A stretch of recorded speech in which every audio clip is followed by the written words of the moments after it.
Hey guys, it's Amelia, but not the pilot, just Amelia. It's April! Woo! I got some new glasses, I got a new shirt, we read some new books. Let's get into it. My glasses are glaring a lot, so I think I'm actually gonna take them off. So I read 8 books this month, and you might be wondering, Amelia, you've done a little less this month. What's up? And guess what, guys?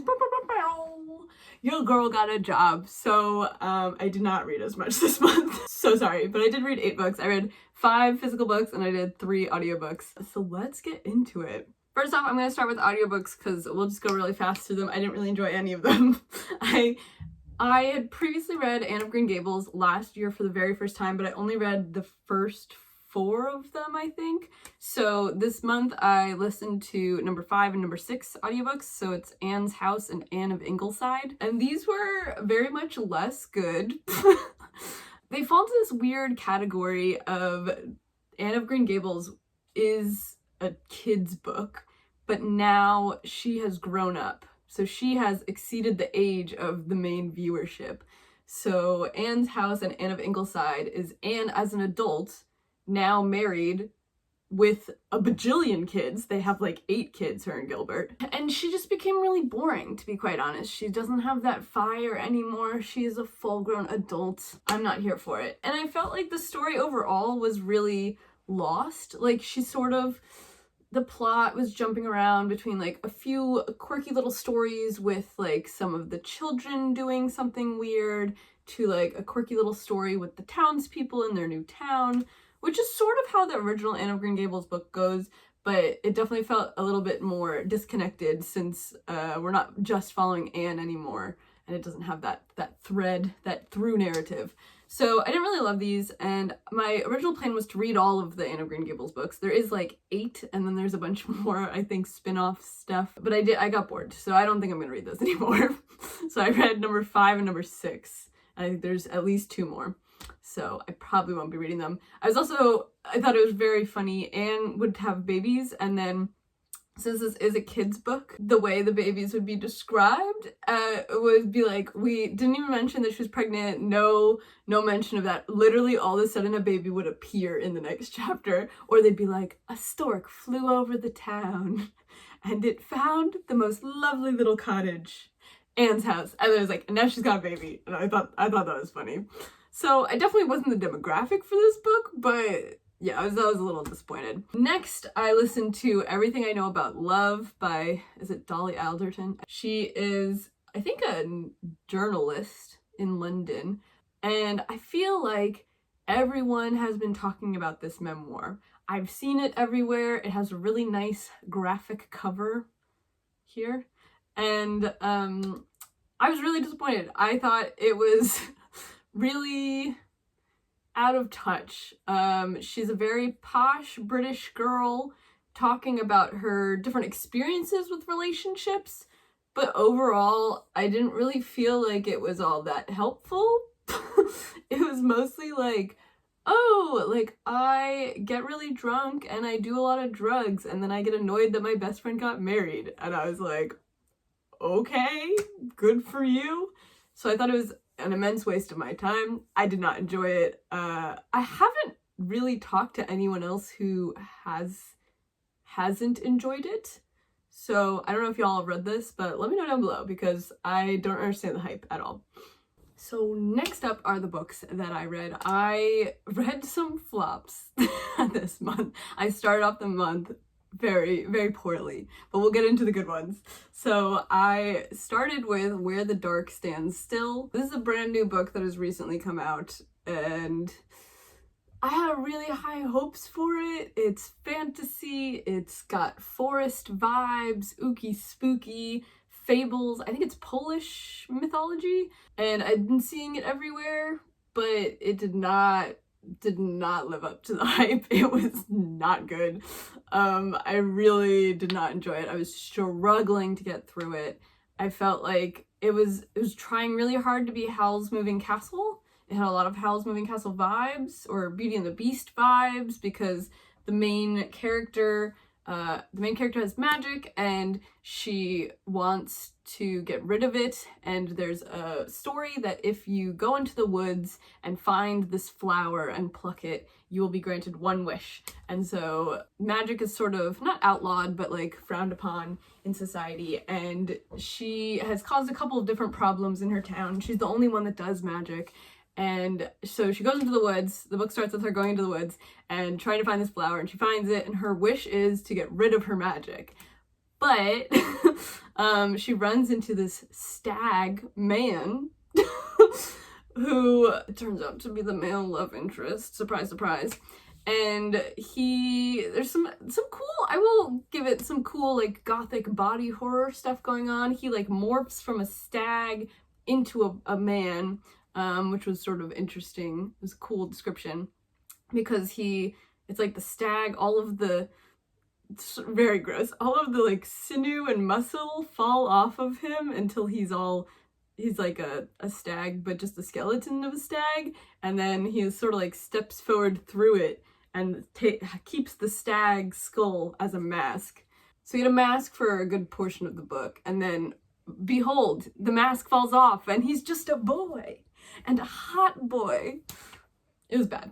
It was trying really hard to be Howl's Moving Castle, but he's very moody, he's very dramatic, he's going off doing some sort of fighting, but we don't really know what type of fighting, and then he's coming back injured, just like Howl. But then she basically shows up, and he makes a deal with her that I'll take away your magic or make your wish come true if you live in my house for a year in the middle of the woods. So we got a spooky house in the woods. Also, I love all the vibes. Like, the vibes were good, and then it wasn't a good story. Basically, she's just really shy. She's really into housework.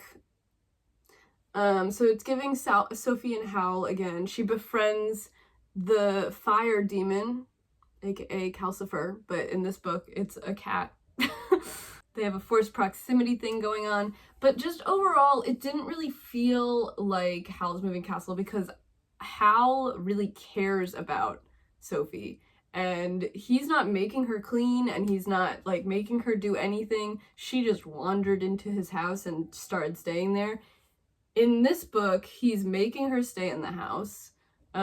He's like very protective about her, but won't tell her why. He's very manipulative. Throughout the story, you're finding out things that he's done that are not good. He's not a good person, and yet she's still like, but he's hot. So I did not like this book. So I ended up giving it 2 stars. Maybe you will like it, but I did not. I did not like it at all. It also has an element of like gods. So there's a god, and like keeping the god at bay, and there's big battles, and then the ending was really annoying. Next, I read a historical fiction. I know, I don't read those very often. It was called Warm Hands of Ghosts. It has also recently come out. And I liked this one. It was okay. I will say I'm not a big historical fiction person, so I think that's like the main reason I didn't love it. But I did think it was fun. It is a World War I story, and it follows a woman who is on the fronts helping as a nurse, and then got injured from a local shell or something that went off. And so she goes back to Canada. She's from Halifax. And then there's also talking about the Halifax explosion. And then her younger brother is also in the army for Canada, and he's over on the fronts as well in France. And she doesn't know where he is, and she receives all his personal items. They think he's dead, but they don't really know. And so it has a sort of dual story going on of you're hearing about where the brother is on the fronts and how he's missing, what happened to him. And also her story of she's in Canada, she hears about this, she wants to go back. She is very realistic in the fact that she doesn't believe he's still alive, but also deep down she needs proof. But she continues to be like, I don't believe he's alive. But then she's still looking. So it was very interesting. It's an interesting concept. I think my main problem with it was there is a bit of a fantastical element to it that I sort of wanted a better explanation for. But I thought it was an interesting aspect bringing in a sort of mythology character, because that is sort of rooted in reality, where like the men are making up stories, or they're hearing things and whatnot, and like that type of aspect is what this fantasy aspect was playing on. I'm trying not to give away what happened. It's very hard with this one. But basically I found it very fun because it goes back and forth between these two characters' perspectives telling the whole story. But I don't love historical fiction, so I only gave it 3 stars. Now, this is the series. I'm so excited to talk about this series. I have been waiting. I read the trilogy Once Upon a Broken Heart by Stephanie Garber. It is a spin-off trilogy. I didn't know that. Apparently it's from the Caraval series, which I've never read. I'm hoping to read it maybe this next month. But I have been seeing these book covers everywhere, and I think they are so pretty. And then I am also getting a lot of fan art on Instagram about this series, and it gave like Disney Fantasy Kingdom vibes, and I was like, perfect, I'll take it. And so I read all 3 of them in like less than a week. I love these books. I'm 100% recommending them to you. I will caveat that with saying it is not the best written book I've ever read, but it's better than a lot of books I've read. But it's just like a fun little trashy young adult book. Like, it's not, there's nothing to it. It's definitely young adults. They kiss, and that's big drama, but there's no spice, so calm down, girls. No spice in this. It's just a fun little young adult book. But I love these covers. These ones. These are the UK covers. The American covers are ugly as hell. They look like this. These are the covers I'm obsessed with. There's multiple variations on them as well. Some of them are like more pink. Some of them are bluer. I don't know. They have a bunch of different variations. I'm obsessed with them. I loved this series. The plot follows. Oh, I want to talk about all 3 of them, but I can't because I don't want to spoil it. Okay, the setup for book 1. So Evangeline has pink hair. This is irrelevant. I just thought it was funny to mention. I usually hate when fantasy characters have colorful hair because I find it really dumb. But there's a lot of tropey things that I feel like work really well in this series because it's almost camp. Like, this series is purposefully being super Disney Kingdom vibes. And I feel like a lot of the tropes really play into that. Like, the colorful hair thing is a very Disney World type of vibe, you know? So anyway, our girl, Evangeline, she's got bubblegum pink hair. She is the most princessy princess girl. She's not a princess. Both her parents are dead. Of course, classic Disney. This is not a Disney story in any way, shape, or form. I just relate this genre of kingdom fantasy vibes, high fantasy, with Disney, and you shall see why.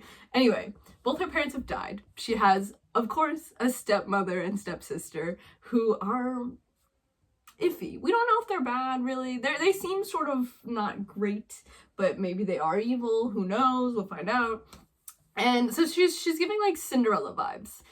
She's the most heroic, the most kind-hearted girl who's ever been. She's in love with this boy, and she's been seeing him in secret. They're privately dating. No one knows. And recently, when her father passed away, her stepsister announced that she's marrying this boy. So the stepsister is marrying Evangeline's boyfriend. What is happening? That's how the book starts. And so Evangeline is convinced he's been cursed. She's convinced something is wrong because he won't talk to her. She can't find out what's going on. She doesn't know why he's suddenly in love with her sister. Has he been seeing her this whole time? She doesn't believe it. She trusts him too much. And so there are the old gods, basically. In this story, they call them fates. I don't really know why, but they're basically gods in all functionality.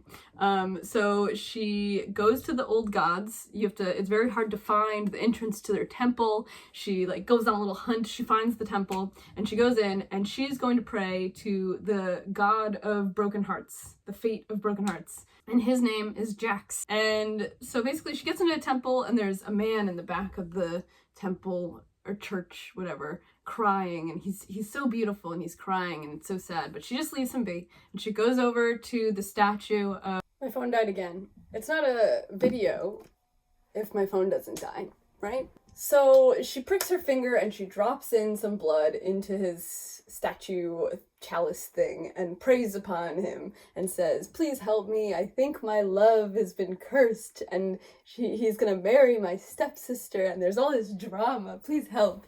And so she's standing and she's waiting. Nothing magical happened, and she's like, "What the hell?"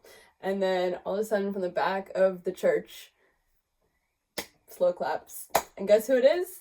The beautiful blonde man sitting in the back of the church, and he is the fate. He is the god of broken hearts. And so he comes over and he's like, "Hello, my name is Jax. I think your wish is dumb. I'm not gonna grant it." And she's like, what do you mean? You have to grant it. Like, that's how this works. And he's like, "No."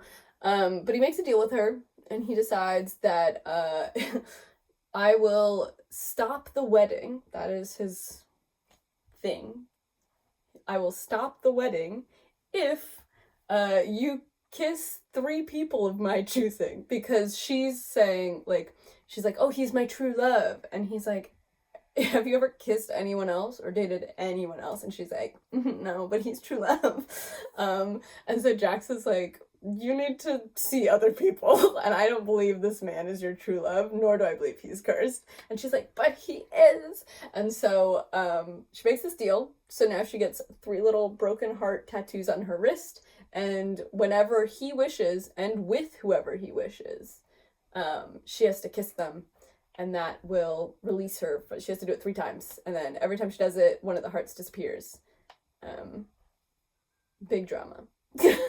So it was just really fun, to be quite honest. The whole story it's very, there's lots of little tropes, there's lots of like very Disney-ified high fantasy, like she's walking around the town and the baker is like, "Hello," and then the butcher is like, "Hello." It's giving Belle, it's giving small town, and of course, like she's just a peasant, and she has an evil stepmother, but somehow she gets invited to a big ball, and she's gonna go meet the prince, and she's going on this big adventure, but meanwhile Jax is sort of there following her around like a evil angel, like a devil on her shoulder. And then they obviously clash a bunch, because Evangeline is all about like doing the heroic, morally right thing, and Jax is very chaotic bad. Morally not good. He's just doing what's best for him, and he's got an agenda, and we don't really know what it is, and it keeps changing sort of, and she sees the best in people, so she begins to trust him, but then maybe she doesn't, and we're going back and forth. But it's such a delicious enemies to lovers story. I thoroughly enjoyed it. All 3 of them I thought were really great. They're very fast-paced, they're very fun, very fantasy. I will say the dialogue and whatnot is not the best. It's very like corny, but I know I'm giving too much credit to the author when I say this, but I feel like it fits the vibe, because that's how like a Disney high fantasy movie is anyway. So I felt like it fit. There's a lot of random things that don't really ever get explained. You know what I'm talking about if you've read it. I don't want to spoil it, but there's a lot of random little quirks that I'm like, "Oh, these are really interesting. I bet you that's gonna mean something later," and it doesn't. But I wasn't mad about that. Like, there's 2 things that I'm mainly thinking of. But yeah, overall, I thought it was a ton of fun. There's lots of plot twists. He's a trickster, she's a goody 2-shoes. Match made in heaven, to be quite honest. I was just obsessed. I read all 3 of them. I wish there was more. And I'm gonna read Caraval now, because apparently Caraval is the original series and this is a spin-off, is what I've been told. I don't know, because I feel like Caraval gives me completely different vibes. I don't know anything about Caraval, but I feel like it looks really different, and everything I've seen about it looks different.